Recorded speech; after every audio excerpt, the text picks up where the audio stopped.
రమ్మి ఎప్పుడు వచ్చినవా? 2 రోజులైంది వచ్చే. కూర్చో. ఏంటా బయటే కూర్చోండారు, లోపల కానీ టీ పెట్టిస్తా. వస్తాను మనసా. అత్త ఆకుకూర వలుస్తా ఉండండి, నేను టీ పెట్టుకొని వస్తాను. సరే మనసా.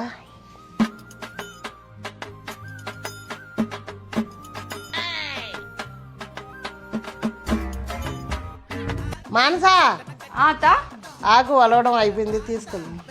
అత్త 2 బోకులు ఉన్నాయి, తోముతా ఉండండి. అంతలో నేను పోయి టీ పెట్టుకొని తీసుకొస్తా.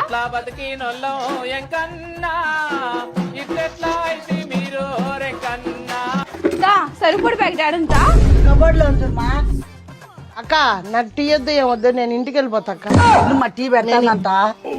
నేను ఇంట్లో కూడా ఇంత పని చేయలేదమ్మా, నా వల్ల కాదు. నేను ఒక్కదాన్ని అన్ని బట్టలు ఆడుతు కదా. నువ్వు నీ కోడలు ఉతుక్కోండి, నేను వెళ్ళిపోతాను. ఇంకా బుద్ధి ఉంటే ఈ పక్కకి రాకూడదు నాయన. వీళ్ళ టీ వద్దు ఏమొద్దు.